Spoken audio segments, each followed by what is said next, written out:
the Battle of the Nile.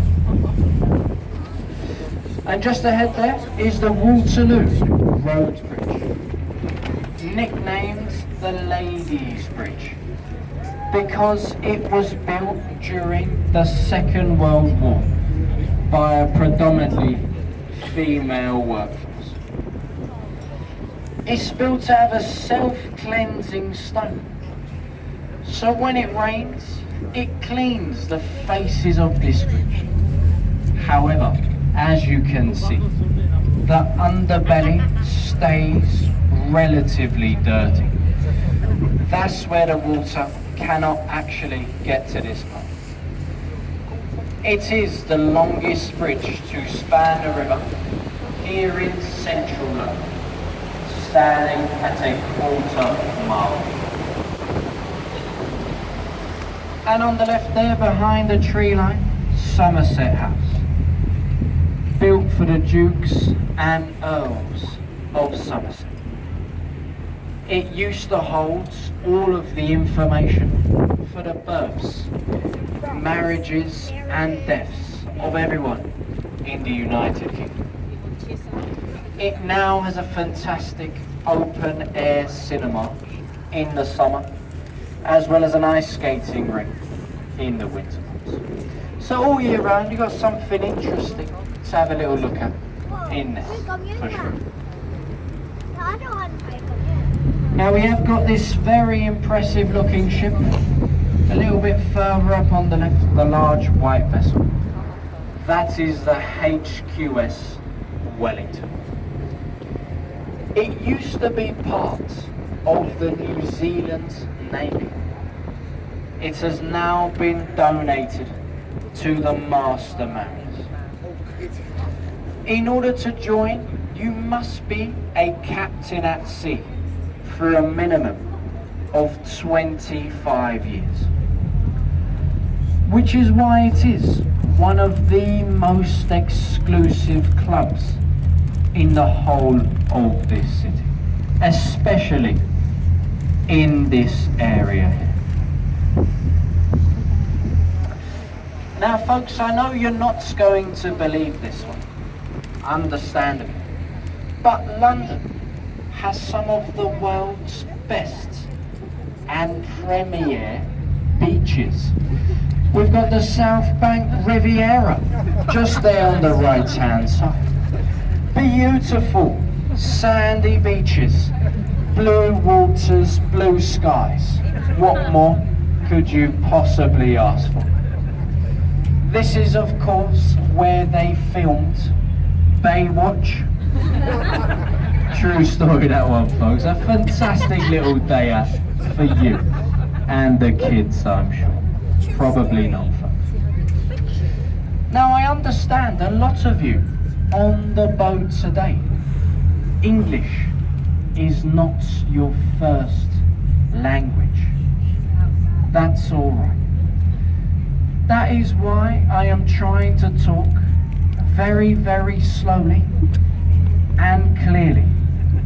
Hopefully most of you are able to follow at least some of the things that I'm talking about, folks. Okay, thanks for that. There's nothing wrong with me. I don't usually talk like this. I want to make that very, very clear to everyone. Just making sure we can all follow along, okay? Now it's pretty impossible not to notice the huge construction site going on the banks of the Thames here. This is all to do with the Tides Way project. They are building a super sewage system under the Thames, and it's going to take at least 10 years to fully complete this project. If you're wondering why it's going to take so long, have a little look over there. Not a lot going on. On this next bridge, if you look at the top of those red columns on either side, you'll see the small figurines of birds. On this side of the bridge, we have land-going birds, and on the opposite side ahead, sea-going ones. This was the area where we used to believe the fresh water and the seawater met underneath this bridge.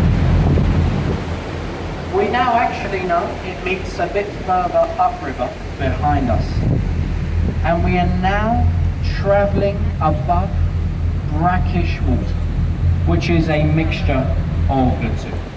Fresh and salty water on this island.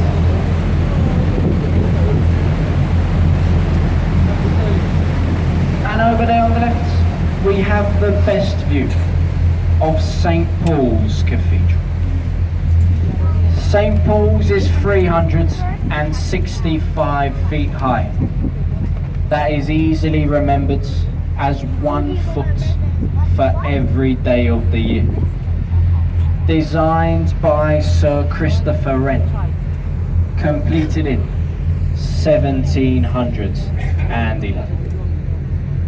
Every single Sunday, folks, they still do a mass or a service, which is completely free for all of you to attend.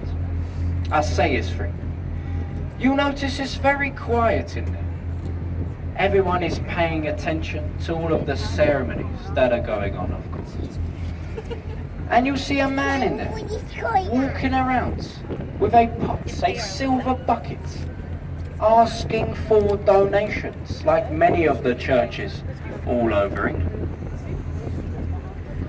Now, of course, if you were to put coins into that bucket, it would make quite a bit of noise and disturb the mass. So they do prefer when you put notes into that bucket. They call that the silent donation, folks. An old tradition here in. And just over there to the right, the white building with the thatched roof, that's the replica of Shakespeare's Globe Theatre. You can still go in there today and watch one of Shakespeare's plays for £5. £5, folks, for live entertainment in this city. It is very good value for money, I must say. Are we all enjoying the live commentary so far, folks? Yes, everyone's still happy? Fantastic. We'd like to keep everyone happy along the way. Very, very good for us today. And just ahead there is the Southwark Road Bridge. It was built to relieve traffic pressure from the nearby London Bridge. However, it failed miserably because it uses too many back streets and back roads that no one can really find. As you can see, mostly used by commercial traffic up there. So if you see someone up there, don't forget to give them a wave, because they're probably lost. Or drunk, or both. Remember, it is 5 o'clock, so talking about it. Over there in the right in the corner, we have a pub or a public house known as the Anchor. There has been an establishment here for over 400 years. This is also the establishment where me and the captain will be visiting straight after work today to carry out the very important research. We do the research in there for this commentary for hours and hours on end. It's very thirsty work, folks, I must say. We do this research, especially for you. Zero. Now I hope we have a few Pirates of the Caribbean fans on board today. Anybody like those films? Yeah, a few of us, okay. Get your cameras ready then. Because we have a ship coming up just there on the right hand side now. that has nothing to do with the films. It is the Golden Hind, a replica of the ship Sir Francis Drake used to circumnavigate the globe. The reason it's known for being a bit of a pirate ship was because it brought back so much gold and silver from its travels. It brought this country, for the first and final time, completely out of debt. That's a lot of gold, folks. We could do with him today, I reckon. Now it is going to disappear very, very quickly between the two grey buildings on the left-hand side, the tallest freestanding column in the world, 202 feet high, 311 steps all the way to the top, with the golden crown on top of it there. It's simply known as the monument to commemorate the Great Fire of London. They think it started somewhere where that now stands. Now folks, I do often get asked many questions about this large blue glass building just there on the left. And to be honest with you all, I don't really know what it is. However, I have recently been told it is the headquarters for the Window Cleaning Association. But I don't know how much truth is in that one. If you can clean that building, you can definitely have a go at cleaning the Shard after that, on the right. It's over 1,000 feet tall and goes up 95 stories. Inside you'll find hotels, offices, restaurants and apartments, the most expensive of which will set you back at least £30 million. So start saving now for sure. And of course, just here on the right, the HMS Belfast. It was built in the same shipyard as the ill-fated Titanic. It served plenty of action during the Second World War.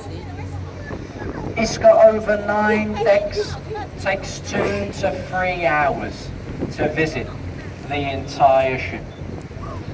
And if you are into naval or maritime history, it's a perfect place for you to go and have a look. It is now a permanent museum, of course.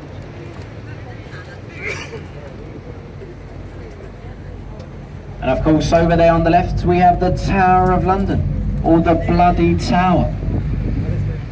Now, unfortunately, you can't see the Bloody Tower